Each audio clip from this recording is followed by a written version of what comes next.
Welcome to Telangana వెలుగు. నేను మీరా. So hero Vijay సినిమాలోనే కాదు సీఎం గా కూడా తను మరోసారి హీరోగా అనిపించుకుంటున్నాడు.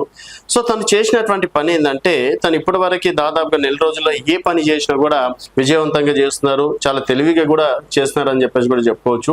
ఇప్పుడు మహిళల కోసం ప్రత్యేకంగా తను ఒక టీంని తయారు చేశారు.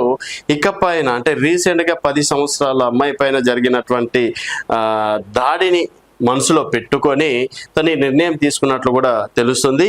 సో తమిళనాడు సీఎం విజయ్ రాష్ట్రంలో మహిళల భద్రత కోసం ప్రత్యేక పోలీస్ యూనిట్ లాంచ్ చేయడం అనేది జరిగింది.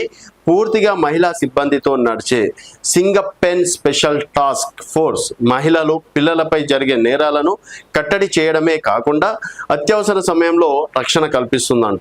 సీఎం స్వయాన ఈ యూనిట్ నిర్వహణను పర్యవేక్షిస్తారు. డ్రగ్స్ కట్టడి, మహిళల భద్రత, శాంతి భద్రతల పరిరక్షణ లక్ష్యంగా తమ ప్రభుత్వం పనిచేస్తుందని సీఎం విజయ్ తెలపడం అనేది జరిగింది. సో ఈ మధ్య కాలంలో జరిగినటువంటి మహిళలపైన దాడులు కావచ్చు, పిల్లలపైన జరుగుతున్నటువంటి దాడులకి సంబంధించి ప్రత్యేక పోలీస్ యూనిట్ అనేది కూడా లాంచ్ చేయడం అనేది జరిగింది. సో దీని పేరు సింగపెన్ స్పెషల్ టాస్క్ ఫోర్స్. మరి ఇది ఎంతవరకు అంటే జనాల లోపలికి వెళ్తుంది? ఇప్పుడు మనం చూస్తున్నాం ఇక్కడ ఈగల్ టీమ్ అని తెలంగాణలో స్టార్ట్ చేశారు. అయినప్పటికీ గంజాయి బ్యాచ్, ప్రతి గల్లీలో గంజాయి బ్యాచ్ అనేది తయారవుతుంది.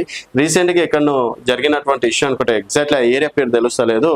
అర్ధరాత్రి 10-11 అయితే మాత్రం దాదాపు ఒక 10 మంది యువకులు గంజాయి తాగి గల్లీలో ఉండేటువంటి సీసీ కెమెరాలు కావచ్చు, తర్వాత అక్కడ ఎవరైనా వెళ్తుంటే వారిపైన దాడి చేయడం కావచ్చు, ఇలాంటి ఆగత్యాలకి పాల్పడుతున్నారు. తర్వాత హైదరాబాద్లో విపరీతంగా పెరిగిపోతున్నాయి.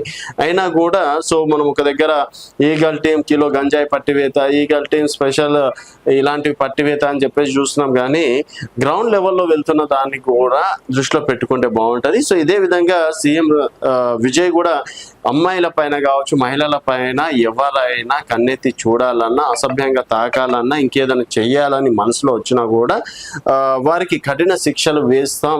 దానికి నిదర్శనమే ఫోర్స్ అని చెప్పేసి అంటున్నారు.